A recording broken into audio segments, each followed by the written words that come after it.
photographs of people. Some were old, some were recent, but every face had been scratched out. Marcus walked closer. Guys, he was staring at one particular photograph. Ethan came beside him. The photograph showed a man standing in front of Blackwood House. The man was wearing the exact same black jacket Ethan was wearing now. Ethan looked at the date written beneath the picture. His face immediately turned pale. The date was today. Then he noticed something else. His name was written underneath.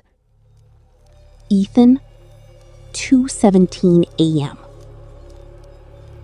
Ethan slowly stepped backward. That isn't possible. Marcus grabbed another photograph.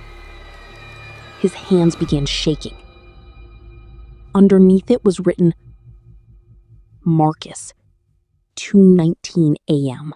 Suddenly, a loud ticking sound filled the room. Tick, tick, tick. Lily looked at the wall. There was an old clock hanging above the photographs. The second hand had started moving. Ethan looked at Lily. Don't touch anything. But Lily wasn't listening. She was staring at the final photograph. Her own photograph. Underneath it was written, Lily, 2:21 a.m. Lily's eyes filled with tears. Ethan. The clock continued ticking. 2:20 a.m.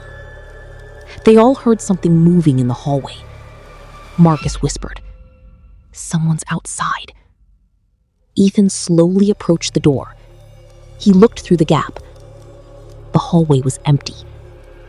Then suddenly, a little girl appeared at the end of the corridor. She was standing completely still. Her hair covered her face. Ethan raised his flashlight. Who are you? The girl slowly lifted her head. Her eyes were completely black. Then she smiled and spoke in a voice that sounded much older than a child. You came here to investigate me. She took one slow step forward. But you don't understand.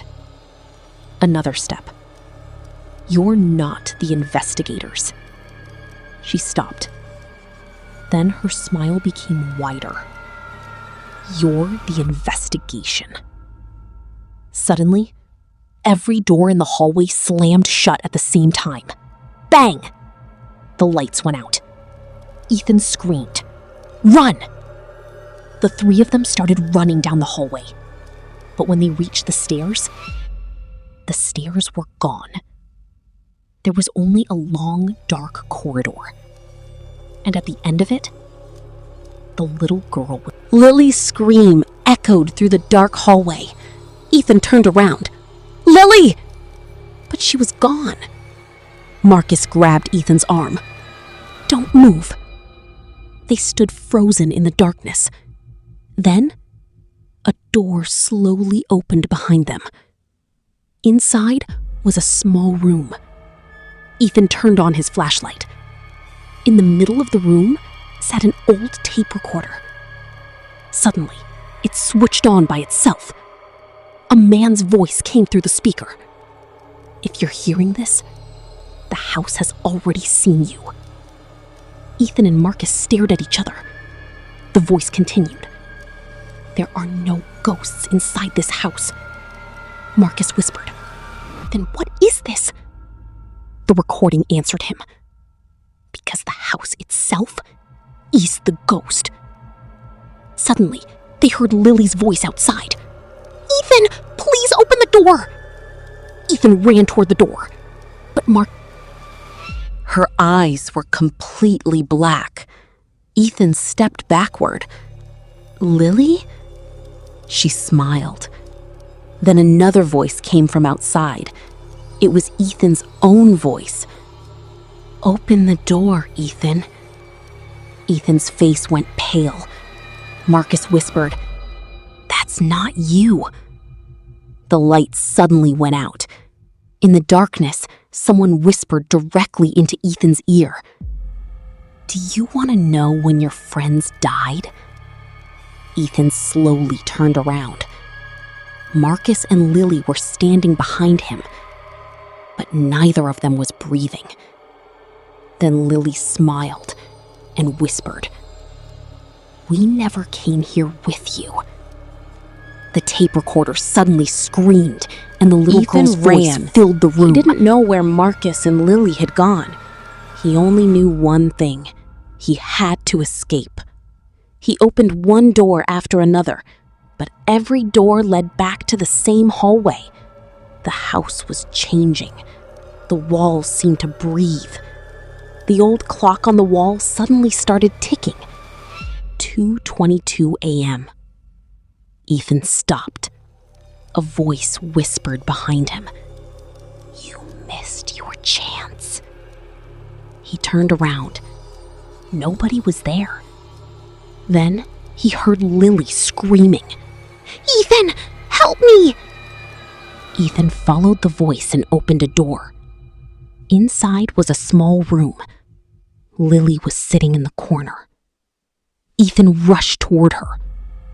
But suddenly, she looked up. Her eyes were completely black. "Ethan, you shouldn't have come looking for me." Ethan stepped backward. "Where's Marcus?" Lily smiled. "Marcus?" She slowly pointed behind him. Ethan turned. Marcus was standing there, but his face looked wrong. His mouth was stretched into an unnatural smile. Then Marcus whispered, "We're not your friends anymore." Ethan ran. He reached the front door and pulled it open. For the first time, the door opened. He ran outside.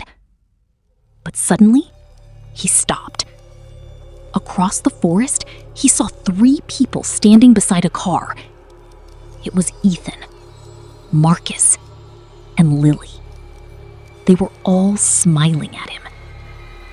The next morning, police found Ethan's camera outside Blackwood House, but Ethan, Marcus, and Lily were gone. The police watched the final recording. Ethan was standing inside the house. His face was covered in fear. He looked directly into the camera. If you're watching this, never come to Blackwood House. Suddenly, someone whispered behind him, "Ethan." He slowly turned around. The little girl was standing there. She was holding an old photograph. She held it toward the camera. The screen suddenly went black, but the recording continued. A little girl's voice whispered, "You're watching this video." A long silence followed. Then she whispered, "But are you sure you're alone right now?" The camera suddenly turned on again. Ethan was sitting in a dark room, but his face was gone. There were no eyes, no nose, no mouth, just a completely black, empty face. He slowly